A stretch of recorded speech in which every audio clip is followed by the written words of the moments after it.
Usually when we think about a sterile lab experiment, there's this expectation of absolute empirical precision. Like you flip a switch, a laser fires, a particle moves from point A to point B. Right, and then the physicist just points to a monitor to confirm the data transferred. Exactly. It's clean, it's mathematical, and it's totally predictable. But today, we are taking that exact same scientific premise, specifically quantum teleportation, and we're looking at what happens when you run it through the deeply subjective, frankly messy lens of esoteric human consciousness. Which completely turns that pristine laboratory environment on its head. I mean, you are essentially trying to observe the most fundamental, microscopic building blocks of reality using, well, the most unreliable, heavily biased instrument in the known universe. The human mind. Yeah, the human mind. The diagnostic waters really cannot possibly be any muddier than that. Which brings us to the fascinating stack of sources we're analyzing for you today. On one side, we have a transcript of an investigative hypnosis session. This uses something called the Grafasi method. Right, which is a highly specialized technique. It basically attempts to detach human consciousness from physical sensory input. Yeah, theoretically allowing the subject to observe distant or, non-local energetic events. And in this specific transcript, a telepath named Irina is placed in a deep trance to observe an official 2025 quantum teleportation experiment. And to ground that rather wild conceptual ride, our secondary source is a text from Kolo-Juro Grafasi himself. He's actually the architect of this specific hypnotic methodology. Right. And he provides this brutally honest breakdown of how incredibly unreliable the human mind is under hypnosis. Yeah. Like, he details the massive statistical lengths his team goes to just to extract anything even resembling objective truth from these sessions. So our mission for you on this deep dive is to really examine the collision of these two worlds.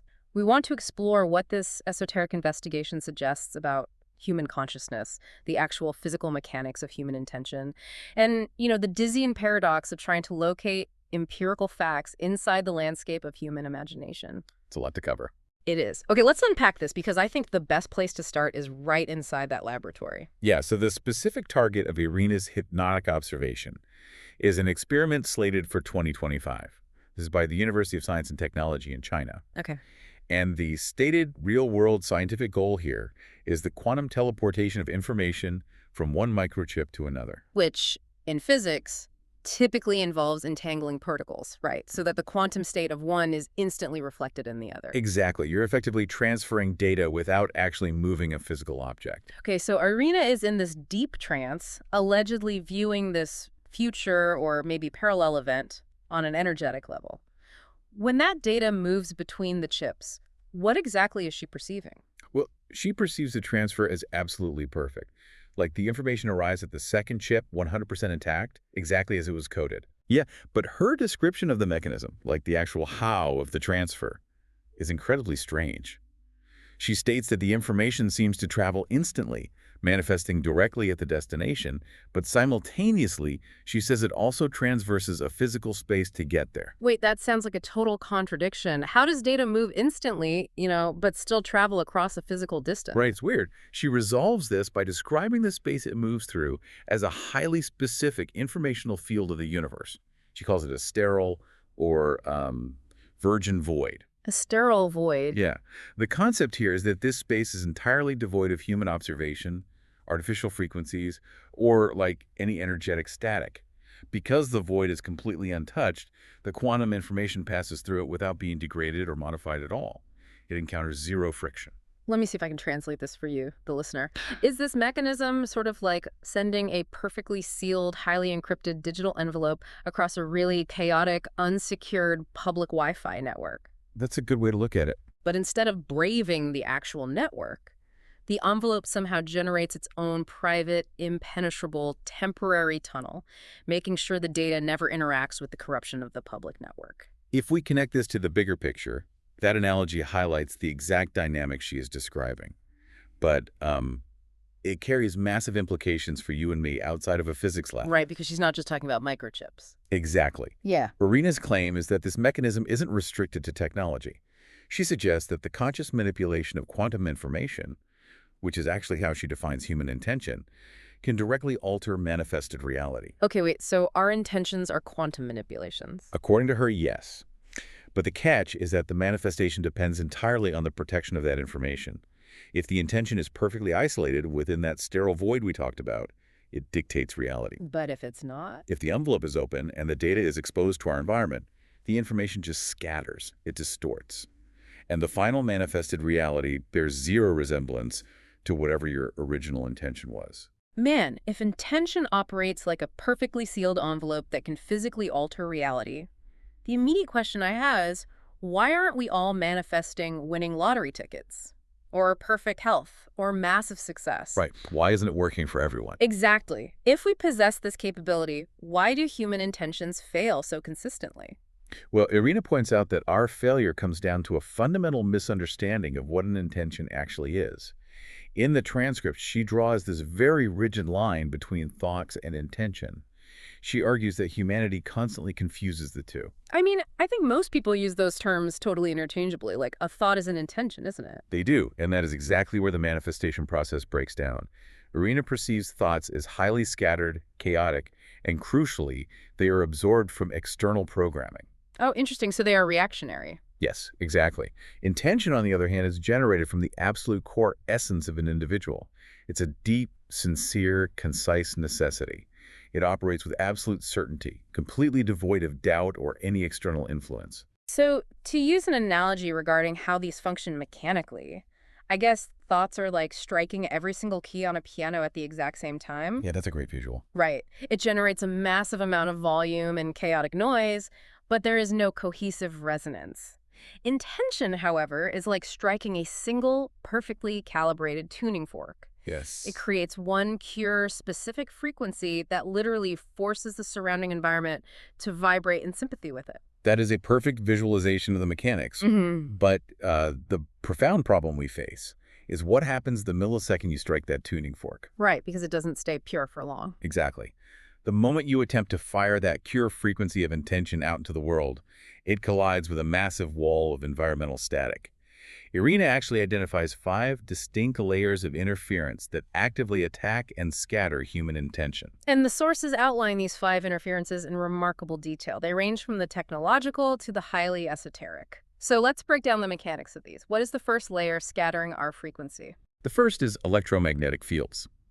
She acknowledges the Earth's natural magnetic field, but she specifically targets the dense web of artificial electromagnetic fields we have layered over the planet. Like cell towers, Wi-Fi, all of that. Yeah. Mechanically speaking, these artificial EMFs act as a constant counterfrequency. In physics, this is known as destructive interference.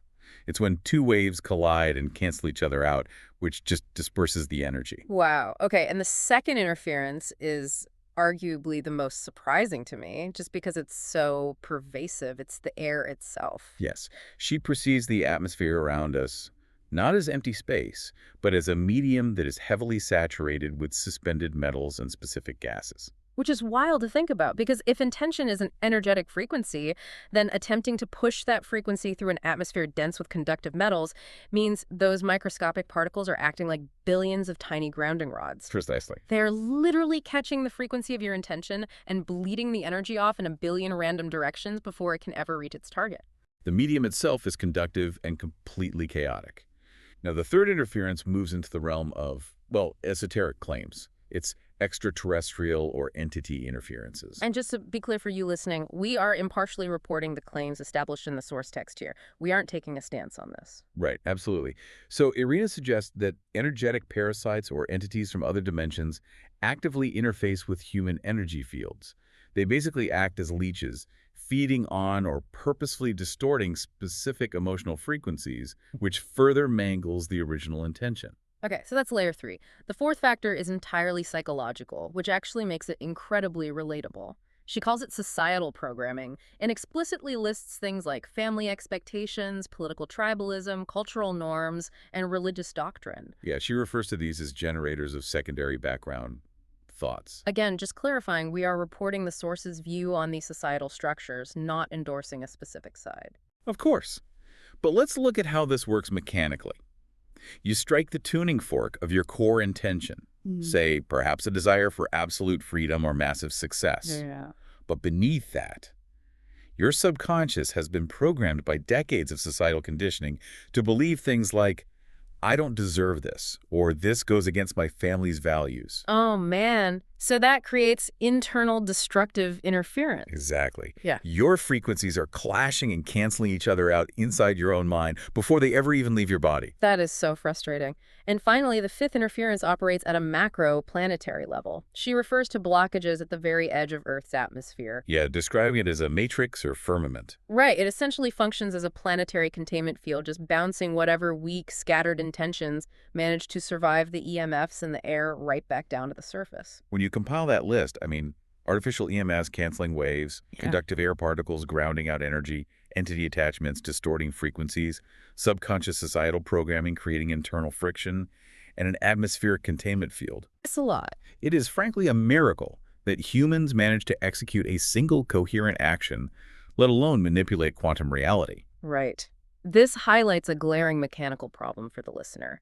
If our internal psychological environment is plagued by subconscious guilt, and our external physical environment is a highly conductive soup of heavy metals and competing frequencies, how does any human being ever manage to access that sterile void? How do we generate a pure intention? Yeah, how do we get an unscattered intention out there? Well, the source material offers a fascinating biological answer. We actually start our lives entirely connected to that void. Arena claims that human babies, up until about 3 years of age, do not possess thoughts in the way adults define them. Wait, no thoughts at all? For an audience that thinks constantly, the idea of operating without thought sounds impossible. What is biologically or energetically happening in a toddler's mind? It comes down to neurological architecture and quantum observation. So an adult's brain has built rigid, heavily reinforced neural pathways based on logic, societal rules, and limitations. We process everything through those established filters. Right, we've learned how the world works. Exactly. But a baby's brain hasn't solidified those pathways yet.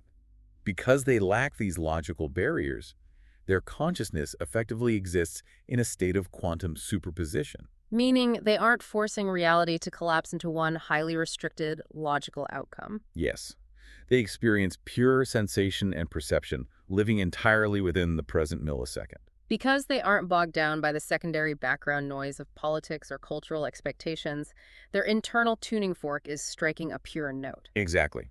The logical mind, the mechanism that insists space and time are fixed, or teleportation is impossible, has not yet activated to sever their natural energetic connections. Therefore, the source claims they are unconsciously capable of moving quantum information because they just haven't yet been programmed to believe they can't. Wow. Here's where it gets really interesting, though. If a toddler's lack of neural rigidity is the ideal state for pure energetic connection, adults seem to spend their entire lives desperately trying to hack their way back to that baseline. They absolutely do. The hypnosis session points to ancient global practices specifically designed to artificially recreate the conditions of that sterile virgin void. Yes, the innate human drive toward extreme isolation, specifically the historical practice of retreating into deep, dark caves. Just think about the mechanics of a cave for a second. Thousands of tons of solid rock act as a natural Faraday cage. You are physically shielding yourself from the bombardment of artificial electromagnetic fields. And you are breathing denser, different air. Right. And more importantly, you are in a sensory deprivation chamber that completely silences the visual and auditory triggers of societal programming. You are essentially building a physical quantum laboratory for your mind. This raises an important question, though. If darkness and absolute sensory deprivation are the required conditions for accessing this profound, unscattered power, why is humanity almost universally terrified of the dark? It's true, we are so scared of the very sensory deprivation that empowers us. Irina actually addresses this paradox. She points out that darkness is our biological default. Right, we develop in the womb in absolute darkness. Exactly. And our brain, the actual biological hardware processing our reality, spends its entire existence sealed inside the pitch-black vault of the human skull. So the fear doesn't come from the dark itself. It stems entirely from the ego's fear of losing its primary survival mechanism, which is external sensory input. Right. When you are thrust into total darkness, the physical senses that society has spent years training and honestly weaponizing are suddenly rendered useless. You lose the illusion of external control. You are violently forced inward into the uncharted territory of your own consciousness, and that sudden collapse of external orientation totally terrifies the adult ego. Which perfectly explains the example given in the text regarding the Hopi tribe. The source details this traditional practice where a newborn baby is kept in absolute darkness for the first 20 days of their life. Yeah, that's fascinating. From a mechanical perspective, this isn't a punishment at all. It is a profound training protocol. Keeping the newborn in sensory deprivation prevents the premature collapse of their quantum perceptive abilities. It gives their internal neurological architecture 20 days to really solidify its connection to the sterile void. Exactly. Before the sudden, violent influx of photons, societal noise, and environmental static forces their brain into a localized, restricted mode of processing. It is a deliberate cultural attempt to preserve the pristine conditions of the mental laboratory before the 5 interferences are allowed to just rush in. Okay, but I have to push back here. Sure. I have to challenge the fundamental premise of everything we are discussing today. We have just spent, 20 minutes forensically detailing how incredibly noisy, conductive, and contaminated the human environment is. We are bombarded by destructive EMFs, grounded out by heavy metals in the air, and heavily burdened by deep subconscious programming. That is the established landscape, yes. So, how can we possibly trust a single word Irina just transmitted? I mean, she's a human being. She grew up in a society absorbing its cultural biases. Right. She is currently sitting in a room breathing that conductive air and surrounded by EMFs. She is under hypnosis, attempting to translate pure universal quantum data through her own heavily programmed, thoroughly interfered with neurological hardware. Isn't this an insurmountable paradox? It is the ultimate epistemological paradox of esoteric investigation. How do you measure the truth when your only ruler is warped? Exactly. This is exactly why the secondary source from Colegio Grafasi is vital to understanding this process. As the creator of this specific investigative hypnosis method, he is acutely aware of this paradox. He has to be. He acknowledges that while his method induces a trance deep enough to bypass the conscious logical filters, the data still must pass through the subject's subconscious mind. And his disclaimer regarding the reliability of that data is staggering. He explicitly states that the information retrieved during any single investigative hypnosis session is 97 to 98% garbage. Because the data is immensely contaminated by the time it reaches vocalization. Consider the mechanics of the journey. That quantum information has to translate across different energetic dimensions and densities. Right. It potentially interacts with other consciousnesses. Finally, it hits the biological hardware of the telepath. The telepath is not a blank hard drive. No, they have a vast subconscious dictionary. Exactly, compiled from their specific language, religious upbringing, education, and cultural traumas. Their brain will automatically and involuntarily attempt to decode multidimensional data using the limited vocabulary of human experience. The text provides a brilliant analogy for this exact friction. Grafasi says trying to extract pure objective truth from a single hypnosis session is like two people from completely different cultures trying to have a highly complex philosophical debate while completely submerged underwater. It perfectly illustrates the mechanical failure of the translation. Yeah, you are attempting to use vocal cords, which evolved specifically to push sound waves through thin air to force vibrations through a dense, resistant liquid. So the audio is immediately garbled. Instantly. And then layer on the linguistic barrier. One person is trying to speak Italian, the other Japanese. When the words fail, you resort to energetic body language. But in one culture, nodding the head up and down means yes, and in another, it means no. Right. By the time the original intent reaches the receiver, it has been inverted, distorted, and heavily deformed by the medium it traveled through. Which is why Grafasi firmly argues that taking the exact granular details of a single esoteric session as objective, scientific, or historical fact is not just foolish, it actively degrades the research. Which forces the obvious question. If a single session is 98% underwater gibberish, why do this at all? Why investigate a 2025 quantum experiment if the results are fundamentally untrustworthy? Because of the rigorous statistical methodology they apply to find the tiny percentage of truth that actually survives that translation.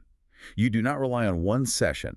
You rely on thousands of them, effectively applying the scientific method to the subconscious. You are looking for the overlapping data. Precisely. The method involves running thousands of completely blind, isolated sessions. You use operators and telepaths who have never met, who live on different continents, and who have absolutely no idea what the target of the session is. Oh, wow. Yeah, and then you compile all that data, and you discard the 97% that is clearly colored by their individual cultural garbage.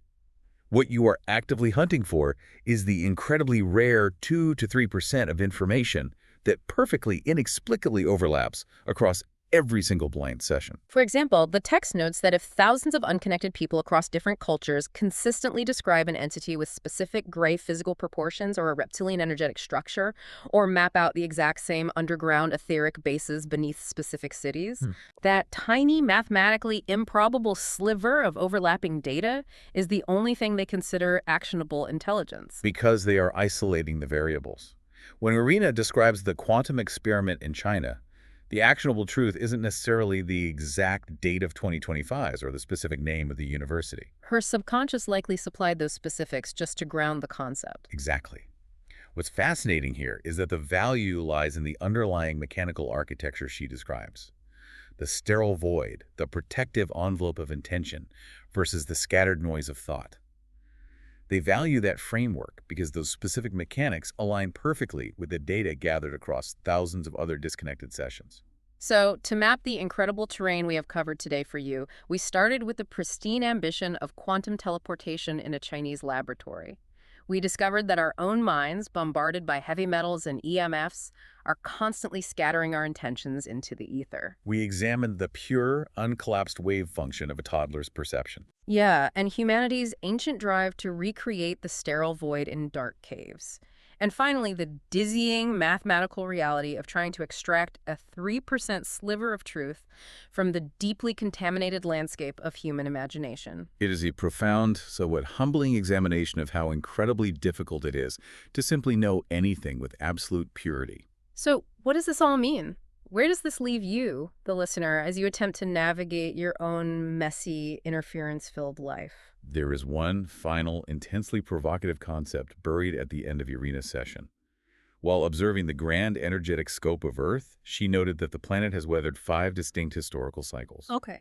But rather than focusing on the history, she looked at the motivation. Like, why does consciousness even bother engaging with a planet this dense and chaotic? If the environment is literally designed to shred our intentions and scramble our perception, why log into this specific server? Right.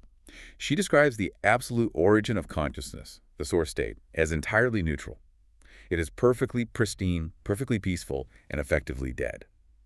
It exists as pure mind, completely devoid of emotion, motivation, or drive. Wow. Earth, however, offers an experience that is totally unique in the cosmos. It offers a dense physical duality of what she terms sweet and bitter. Sweet and bitter. Yes. The source claims that before birth, energetic entities actively, willingly choose to leave the perfection of the sterile void to descend into this chaotic, heavily interfered with matrix. They choose it? They do it for the singular purpose of experiencing profound, unmotivated happiness. To feel physical warmth, to experience love, and crucially, to feel the bitter, jagged contrast of physical and emotional pain. Because these are sensations that are mathematically impossible to experience in a sterile void. Exactly. So the question we leave you with is this. You spend your days fighting through an ocean of static. You battle the artificial EMFs, the dense weight of societal programming, the anxiety, and the sheer exhausting noise of just trying to focus your mind. But is it possible that this exact chaos, the heavy air, the relentless interference, the deep, frustrating struggles of your daily life, is actually the ultimate cosmic luxury? It's a huge shift in perspective. Is the messy, unpredictable, bittersweet weather of being human exactly what you willingly signed up for, simply so you could feel the warmth of the sun when the clouds finally break? It completely reframes the nature of our struggles. The noise isn't a punishment, and it isn't a failure of intention. The static is the essential texture of the human experience. It is definitely something to think about the next time you feel like you are desperately trying to send your perfectly sealed intentions over a chaotic public Wi-Fi network. The static might just be the whole point. Thanks for joining us for this deep dive, and we'll catch you on the next one.